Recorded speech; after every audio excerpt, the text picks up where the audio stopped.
One day, picking a shoe off the floor sends a sharp twinge through your lower back.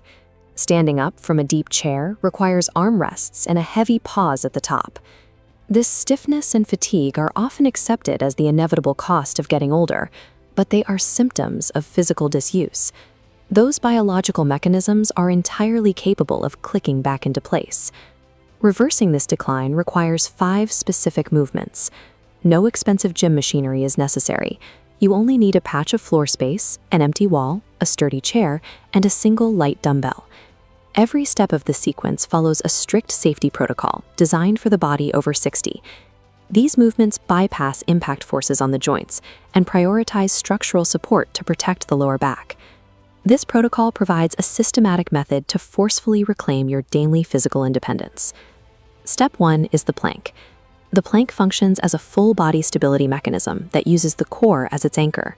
It requires the abs, shoulders, back, and glutes to fire simultaneously to maintain a single, controlled line of tension. This diagram shows the exact geometry required. You must form a rigid, straight line spanning from the crown of your head down to your heels. Brace your stomach tight, as if someone is about to press into it. Watch the line carefully here. If you let your hips sag toward the floor or raise your backside into the air, you break that critical chain of tension. This failure point immediately shifts the workload onto the lower spine and increases the risk of injury. If supporting your full weight on the floor is currently too difficult, use the knee plank regression. Drop your knees to the floor while maintaining that same straight line from your head to your hips to preserve core engagement while lowering the force.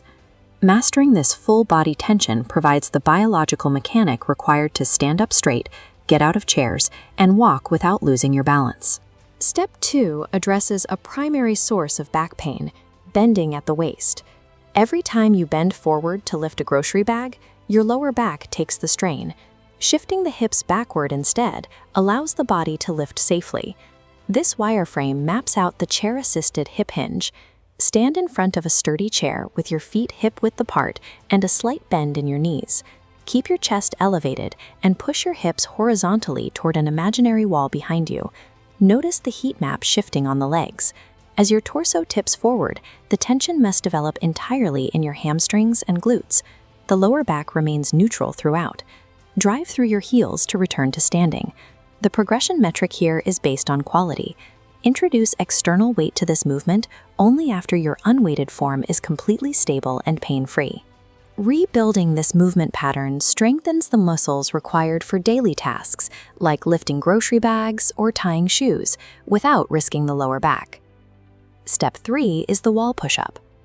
Upper body strength often declines rapidly after age 60, when traditional floor push-ups become too taxing.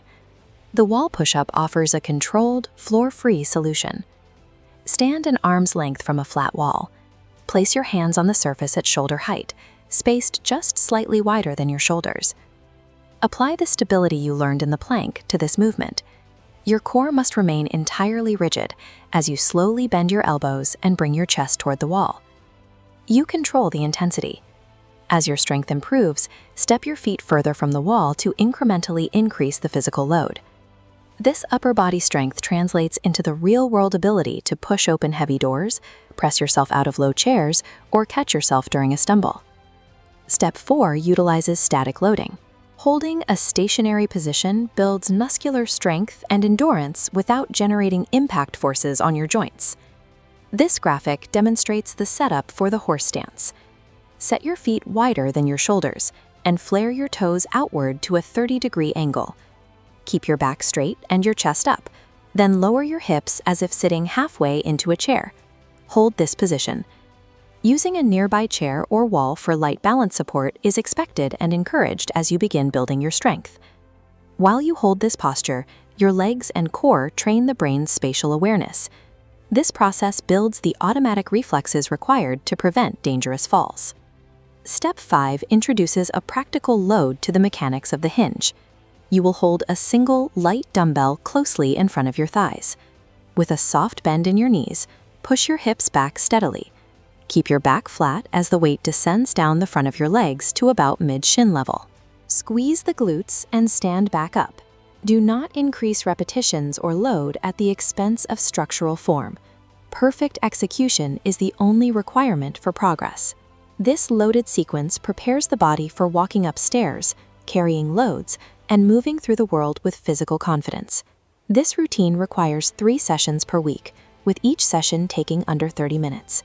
This chart tracks your expected biological timeline. Week 2 brings posture improvements through core stability. By week 4, the hip hinge makes daily movement feel physically easier. By week 8, the entire system reaches a new baseline of strength and stability. This is your complete routine. Capture a screenshot of these sets, reps, and hold times to use as your daily blueprint. Your body has been waiting for these specific mechanical signals to reawaken. Consistency with these 5 movements will provide the stimulus your systems need to regain their power. Start the sequence today.